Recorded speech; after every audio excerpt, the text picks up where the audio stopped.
Each one of us have powers. Sometimes in life we feel powerless, we feel weak. It is not because the power is not inside of us. It will be because we don't find a way to access the power that exists within us. The powers that exist within each one of us can be navigated and can be used in two directions. Those powers can be used in destructive way, and those same powers can be used in constructive ways. Each one of us do certain things that we might be even fully aware they're destructive, they're not helping us. Not in the relationships we try to grow, not in our spiritual work, not in the pathway of even our career. At the same time, we all have ways that we use our powers in constructive ways that do help us to increase, to build in a new level relationships in life, that do help us to grow as human beings in our personal, individual work in this world, do help us even in business. Destructive, constructive forces within each one of us. The seed level of this week, it is to begin recognizing the constructive powers in you and the destructive powers in you. The name of this weekly portion, Vayakhel, there are two sections that we actually read, Vayakhel and Pikudei. The name Vayakhel in Hebrew literally means to assemble, to bring together, to unify. However, what happens in this week story, Moses does the opposite of what seemed to be unity. Moses separates between two groups. One was known as the Israelites, and the other group was known as the Erev Rav, the mixed multitude.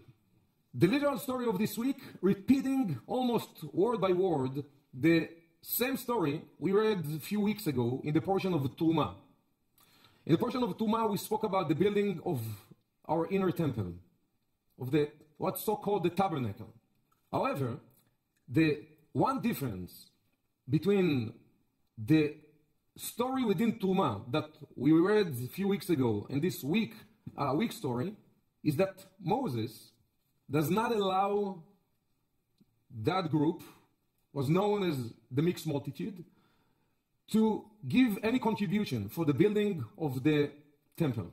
As the Kabbalists explain, our mind, the intention behind what we do, the drive, the desire behind what we do, has an amazing and major impact over the ways things eventually manifesting in this life, in this world. The outcomes in our lives will not be just because of certain actions the individual will take, but the outcome eventually will be an effect of the type of consciousness one injected into what they did. So very often in life, we look for ways to manifest certain things that we want. What are the actions I need to take? What are the steps? We all want to grow energy in life, and there is something within any of us which desires to know what are the actions, what are the steps I need to take in order to receive what I want, to see this kind of outcome in my life. The group of the Erev Rav, this group of the mixed multitude, was a group of people that their intention, the drive behind what they would do, would be mainly selfish drive. Is this kind of a consciousness within what I do to think, first of all, what there is in it for me? In Kabbalah, we learn that what unifies any of us with the light of the Creator, with the force of the divine, we call it similarity of form. How much my energy is like the Creator. This is how much light will be manifested within my process. How much my drive behind what I do is alike, is similar to the drive of the Creator behind what the Creator does. When we're coming into this zone of the Creator, when you're coming into this zone to understand the way the divine energy works, there is one intelligence behind this divine power. It's a very simple intention to give, to add value, to bring more goodness. The level of the relationship between us and God depends on the level of our drive climbing to have more affinity, more similarity of form with the force of the divine. It goes to any compartment in life. We're all human beings and we're all driven by the desire to receive. And Rav Ashlag talks about the idea that any of us would never take any action if we would not feel or know there is something in it for me. Which is okay. But what is it? What is it that I want? What is it that my mind defines as there is something in it for me? What is it? Is this a very specific outcome that my mind tells me this is what I want, and when I'm going to have it, I'll feel great?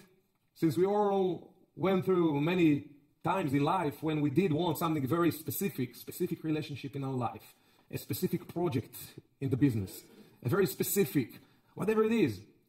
And we all went through a moment in life that we believe that this specific outcome, this what will make me feel more complete. And there were moments in life that we did achieve what we wanted, and the effect was the opposite of what we expected to be. How many of you know what I'm talking about? So we never speak about the desire that we have, the desire to receive that we have, as something negative. We're getting deeper into what is it that you really want. The Erev Lav represent not a nation and not people. They represent level of consciousness that affects each one of us in life. That eventually limits what we are truly capable to receive in this life. We all know how powerful it is when we have the opportunity to do something for somebody and completely to let go of the potential receiving what we're going to receive from our actions. It might be physically or it might be a non-physical reward. Somebody appreciate me even greater than the way they appreciated me before. What is the intention? What is the consciousness behind what I do? This is where we want to dig in order to be able to separate. Since when we speak about destructive and constructive, it never starts with what we do. It starts with the way we think. It starts with the type of the drive behind what we do. Between the portion of Tumah, the first time of the construction of the tabernacle, and this portion of Vayakhel, which is the second time of constructing the same tabernacle, one thing happened in between. This is what we spoke about last week. The golden calf creation. Moses climbed to the mountain 40 days and 40 nights, and all the people miscalculated the time. They completely lost their certainty, and they felt they need now to replace what Moses was for them with something else, and they decided to create the golden calf. It was the moment in history, as we spoke about last week, that from the point of view of the role of Moses, he could bring the totality of the light into this world. But the people weren't ready for that. The level of certainty was not there. The level of the desire was not there. They were willing to replace the ultimate good with something that will give me just a momentary gratification just to feel good now. I don't have patience to wait. What are the destructive forces or powers inside of each one of us? Remember this week, especially this week, you want to dig deeper. It's not what you do. We many times think, interpreting, that when I want to do some internal work to recognize what do I do that is destructive in my life in relationships. Maybe I'm too needy and it creates destruction in the relationship. It doesn't help to build the relationship. Being needy in a relationship is destructive. It is not helping. It's a formula eventually for something to break, to change. Maybe I try to control too much within the relationship. The desire to control all the long for things to happen according to my way is destructive. It is not constructive. And my mind might tell me, no, this is the way eventually I will get what I want. This is the way in the history of your life why you don't get what you want. And then we start to replace it with certain other things because we're already giving up. I tried so many times and it never happened. So let me focus on other things. In Kabbalah we learn we never should let our desires to be diminished. We need to kind of re-navigate our desires. Re-navigate the drives behind what we want. Not diminishing the drives. Not diminishing our desires. So Moses realized that what truly affects reality is consciousness. And the people named the mixed multitude, again, We don't talk really about those people who lived among the Israelites 3,400 years ago. We talk about a level of consciousness that affects each one of us. That the drive, the root of the drive behind what we do, it is not aligned with the light. It's not aligned with our soul. It's not aligned with what we truly want deep inside of us. It's being affected by the fears. It's being affected by insecurities. It's being affected by doubts that we have, by lack of certainty. It's being affected by all of that negativity that eventually I start to believe, no, this is really what I want. Till I wake up and realize, no, it is not really what I want. When we talk about the destructive force, we speak about the deepest level for each one of us to recognize where the intention is no longer aligned with my soul root desires. When you start to dig inside of you to realize and to recognize that, then there is a whole another level of work needs to be done. Since normally what we would think, if we open enough and honest with ourselves and willing, finding all of those destructive drives behind what I do. All those drives, again, that are not aligned with what I truly want. If you would look at your friend and you'd be able to see in your friend some of the things that, this is so clear, it's very destructive. It doesn't help them to grow themselves into their next level. It doesn't help them in life to get what they really, truly meant to get in life. The universe is so open and there's so much good waiting for them, but they need to do something. They need to do something regarding the way that they're allowing all of those destructive drives and intentions to dictate eventually the way they live, their choices, what they do. But when you start to recognize the destructive energy, what is the tendency of our mind? What would we think? What should we do with anything that is destructive? What would you recommend your friend? If you dig a little bit inside just to realize the way that our mind most of the time define the destructive energy, and second, what do we think we should do with something that is destructive in my life? If you ended up to be in a relationship with somebody that is needy, if you ended up with somebody that in the relationship they are very manipulative, what would you feel? What would you expect and what would you want them to do with this manipulative energy? What would you want them to do? To stop it, right? Just stop it. If you find yourself being manipulative in your life and you realize this is a destructive power, this is a power you use in a destructive way, it doesn't truly help you to grow and eventually to achieve joy and happiness in your life. It doesn't.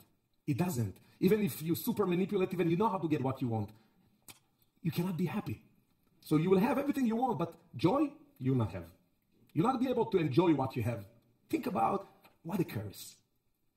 Being so powerful to know how to get what I want without being able to be happy. So if I would recognize what is this destructive force in me, if I recognize, you know what, maybe I'm trying to manipulate, things around, situations, people in order to get what I want, and I can't dig deep enough to realize that this is not good for me. What is the tendency of our mind? What we would tell ourselves? Let's go to Rav Ashlag. Let me read just one verse from the Zohar to make the connection with the most powerful. Again, this is our antenna of energy. When we read, when we hear even the words within the ancient text of the Zohar in Aramaic, the Kabbalists explain it helps to open up a channel of wisdom for each one of us. So the Zohar in verse 42 says, Vayakhel Moshe. These are the words from the story. Moshe gathered. Adalon kemilkad min ovadad de mashkena. Amar bichia kolak ma de itmar. Ve'ovadad de mashkena la itabid ela mi Yisrael bilchodoi ve'la minun erev rav. The work of the construction of the tabernacle that was supposed to be, again, the antenna to bring down, to unify and to bring down, to channel the divine energy into this world, in this weekly story, did not involve the Erev Rav, the mixed multitude. They couldn't give any contribution, and in that way Moses did not allow their energy to enter into the tabernacle that was supposed to be, again, an antenna to reveal the light of the divine, of the Creator in this world. Because this level of consciousness that this individual had eventually brought energy of death. They couldn't do things to bring energy that we lost. Things would manifest, but then would stop. There would not be continuation. What is force of death? There's no continuation. When we say, the energy is dying in the relationship, what does it mean? Right? The relationship is still there, you there, your partner is there, the people there, the energy in the business is dying. The business is, again, everything works. What do you mean? But again, this level of Erevav, of the mixed multitude, their drive behind what they did was never aligned with the true purpose. When the drive is not really aligned with the true purpose, two things can happen. Either the drive will shift, we can recognize and shift the drive, or if we keep going, insisting and being stubborn about doing things in our ways that they are not aligned with the way of the light, eventually the universe will not allow it to continue. So, Rav Ashlag in this book, The World Peace, on page 11, writes, מתקני העולם המדומים, the false world reformers, those who want to bring change to the world. We all want to bring change into the world, into our life. There is something we want to change. So we will read what Rav Ashlag explains, but my goal is that each one of us will be able to understand in our level this wisdom. So, מתקני העולם המדומים, the false world reformers, times that we want to create the change, but maybe our drive and our intention is not the right one. ומכאן כל החולשות למתקני העולם שבדורות, the root, the source, the root of all the weakness of the world reformers, of those who want to manifest change, throughout history, כי הם רואים את האדם כמו מכונה שאינה עובדת כראוי שצריכים לתקנה. What is the weakness of anyone in history who tried to manifest change? They have looked at the world, at human beings, at situations, as if they were improperly functioning machines that need repair. Something is broken, and I need to fix. Something does not work well, and I need to fix.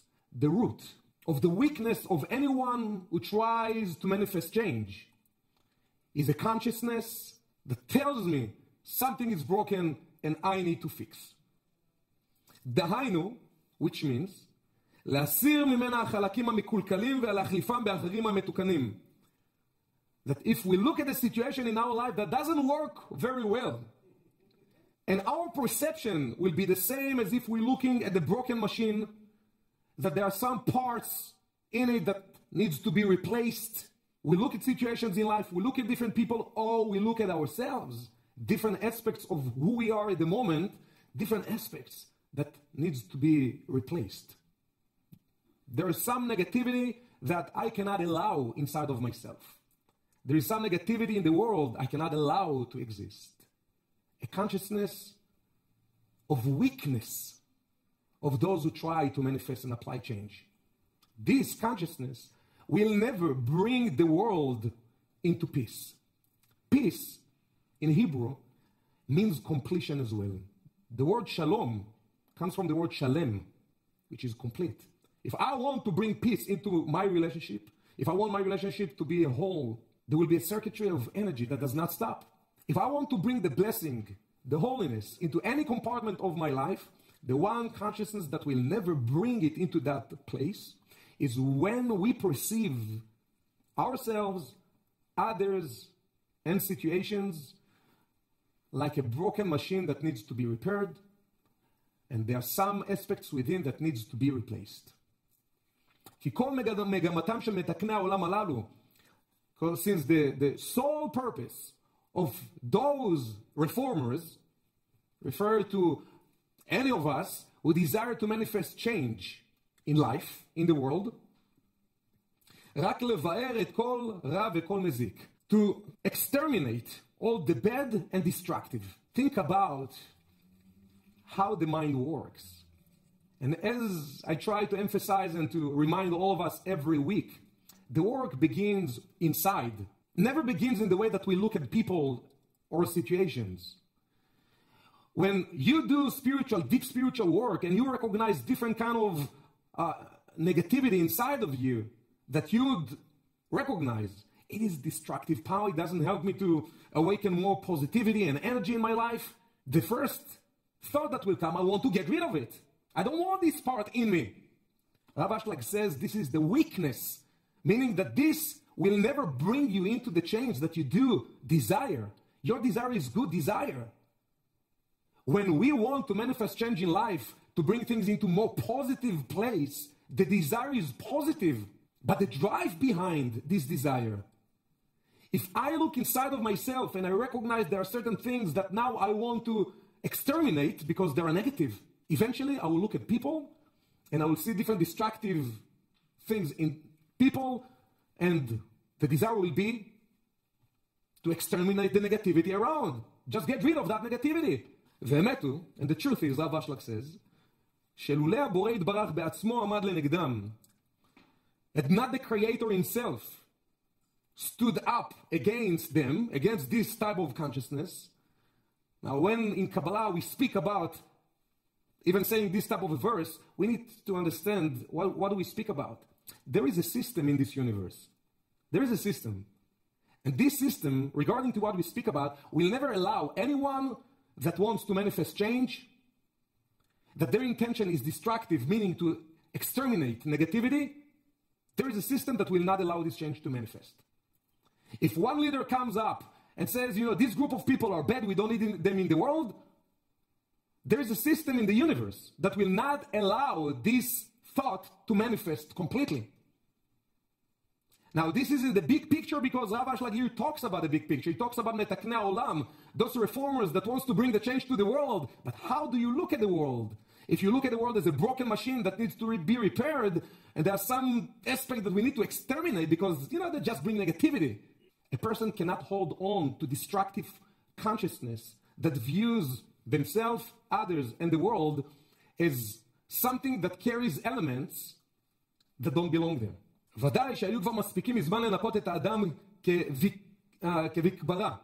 That if the system would not work the way that the system works, the spiritual system that protects, that does not allow this level of consciousness to exterminate the bad, if the system would not work this way, there would be certain people throughout history that would sift, Rav Ashlag saying, would filter already the entire humanity, and according to their perception, they would keep just the people that they would consider the right people, and they would just get rid of all those people who consider to be the wrong people according to their perception.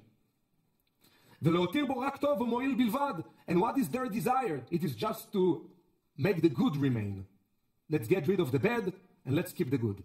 The root of the most destructive energy within anyone in this world. Let's get rid of the bad and let's just keep the good. אלא מתוך שהבורא יתברך שומר על כל הפרטים, but since there is a protective shield, there is a protection, there is energy that protects all the details within this reality, שבבריאה שלו בהקפדה יתרה, within this creation, ואינו מרשה למישהו, and this force will never allow להשחית שום דבר שברשותו, to destroy anything that is in his possession, the creator possession. אלא רק להחזירו ולהפכו למוטב בלבד. So the system, Rav Ashlag reveals, will permit only one thing. When I recognize something negative within myself, when I recognize negativity inside of somebody else, when I recognize negativity within a situation, the system in this universe will permit only one thing, to allow the change to happen. Rav Ashlag says, אלא רק להחזירו ולהפכו למוטב בלבד. The only thing that the universe will permit, restoring the good and transforming the negativity into positivity. Not eliminating that, exterminating, transforming what seemed to be bad into good. אשר אז אותם המידות הרעות, that in that point when we start to perceive anything that seemed to be imperfection or negative, in that point Rav Ashlag saying, אשר אותם המידות הרעות בעצמן, these very same negative qualities, מתהפכות ונעשות למידות טובות ומועילות. These very negative qualities will not be eliminated, will disappear, no. They will become positive, good qualities and beneficial. There is one energy behind everything in this world. This is one of the deepest revelations that the Kabbalist brought to the world. It's called Reshut Achat. There is one source, there is one force of the divine in the world. When we speak about the force of the Creator, we talk about force which is all good. This force is behind everything that we can ever experience in the process, personally and collectively as humanity. Our mind is naturally capable to view it according to that. Because when we see somebody act in a very negative way, how can you say that there is positive energy behind what they do? There is one God, meaning there is one drive, there is one energy behind anything that can be seen and manifest in this world. And this is the light of the Creator, one energy. However, we live in a reality of good and bad. There are certain things that it is clear they are good. There are certain things that this is clear they are bad. But the things that seem to be good and bad in the root level are connected with the same energy. In the story of the Israelites within the desert, there is the whole idea of the manna, the food, the bread that came from heaven, from the sky, that was basically feeding the Israelites for all of those years traveling in the desert. The taste within the manna would manifest according to the desire of the individual. Think about type of food that we all eat. It is the same. But the manifestation, the taste of this food will be according to your mind, according to your desires, according to what you wish it to be. So for one it can be lemon, and for other one it can be candy. The manifestation of the light can be different in this world according to the individual, according to the vessel. A vessel that is more aligned with the light will manifest the energy that will, in its manifestation, will be positive. A vessel that is not aligned with the light will manifest this pure energy of the divine in a negative way. Negativity cannot be sustained without drawing energy from the Creator, from the light. This is part of the free will that exists in the world. The way we manifest energy, it's in the ways of good and bad. The source of this energy, it's all good.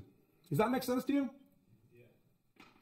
The moment we forget that, we already experiencing life in ways of good and bad, and we forget that behind what I see that seems to be very negative, and we need to do something about it. We cannot just let negativity to happen. If something negative happens, we need to do something about it. This is not a question. The question is, what is your intention behind what you do? Your intention is to exterminate the bad? This is very bad quality and I need to do something just to remove it. It will not help you to manifest the change. We are not here to remove or to uproot any of the negativities, because the source of any of those negativities we see individually in life, in ourselves, in others, in situations in the world, the root, what feeds that negativity is one source. There is one energy. There is one energy. Energy can be used by wrong intentions, consciousness, and the outcome will be negative. In order to create the change, I have to go back into the root. If I lose the connection with the root, I will not be able truly to transform anything that is destructive into constructive. What is the consciousness of constructive, being constructive? Rav Ashlag says, בדומה לפרי היושב לו על ענפי העץ. What is the constructive? Rav Ashlag says this is like a fruit sitting on the branch of a tree. הוא מחכה וסופר הימים והחודשים המחויבים עד לעבור עלייה. The fruit is sitting on the branch of the tree and is waiting, counting the days, the months, whatever time that it must go through. עד שתגמור בישולה, שיתגלה אז טעמה ומתיקותה לכל אדם. Until its ripening process is completed, when it tastes sweet. And then it can be revealed to everyone. 7 billion people in the world. I believe most of the people, they have desire to do good. They have desire to be good. What prevents this goodness to manifest? As Rav Ashlag explains, it is not about this level of desire to be good or to do good. Because in one moment in life, or many moments in our process, we will face something that will seem to be destructive. Now, this desire to be good and to do good in this world, in order for this goodness to manifest, I will need somehow to bridge my reactive mind, the way we perceive this world as good and bad, and to replug it back into the source and to realize that negativity I see in front of me, it's not because of this individual is bad. It's not because of even this trait is bad. You know how much energy there is when somebody uses manipulation in their lives? Think about they would take this energy to use it for good. Think about how much energy it takes from somebody that is using the energy, the drive to be needy. If you're able to recognize the spark of the energy within and start to use this energy in a different way, you're in a pathway that no one will be able to block the transformation, the change in your life, getting closer to the manifestation of your destiny. No one can do it for you. It's that moment when we recognize what is destructive in me. This destructive, it is just the way it's being revealed. In the root level is not. In the root level is positive, is light. And I'm like this fruit sitting on the branch of the tree in a green stage. Not ready yet. I'm not sweet yet. Think about someone who planted the seed of the tree and is waiting whatever years it takes, 4 years, 7 years, to get finally these fruits that he wants and desired from the moment that they planted the seed.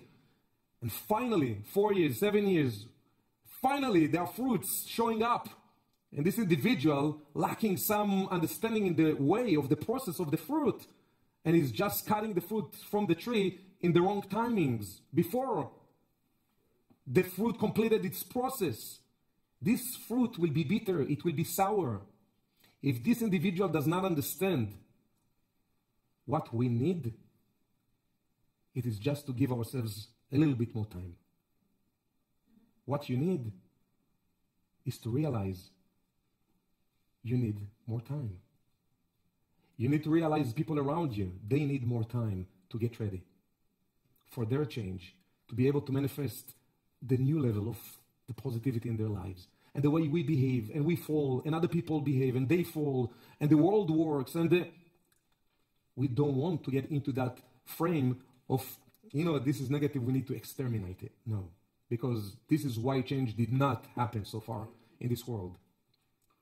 Because we don't have enough mercy for our process. What is destructive is when we don't have mercy for ourselves. When we don't have mercy towards others. And mercy is not just to feel the compassion, because we did speak about it last week. Mercy is to realize, in many levels, I'm in a green stage. I'm not ready yet. In many levels, my relationships in life, they're in a green stage. Over time, with the right work, things will become sweeter. They will become more right. The positivity will manifest out of them. We're cutting many things at the times that they are not ready yet. Not because they are truly negative. No, it's just not the right time.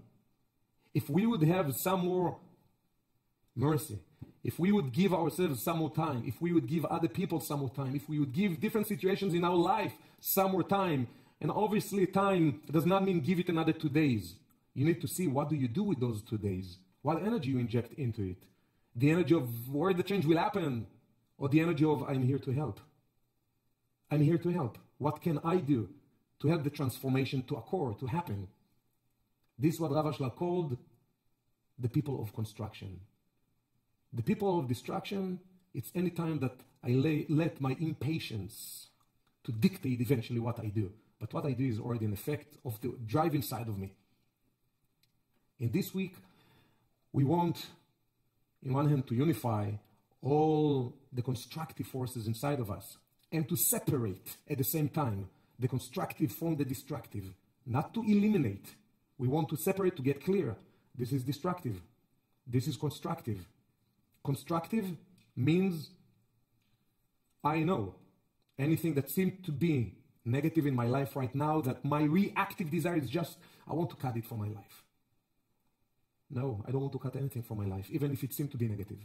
Even if eventually I will realize something is really not good for me, it will not be from a place of reactive feeling, I need to cut it from my life. We need to exterminate this negativity. It will be for more mature level and understanding. If there is this affinity between me and other people, if we are not truly operating on the same frequency, it will not work. It's not that I want to cut anybody from my life. It's just not going to work. There will be still mercy and love within the decisions, even to separate, because the separation will come from a place of connection and not disconnection. It will come from a place of positivity and not negativity.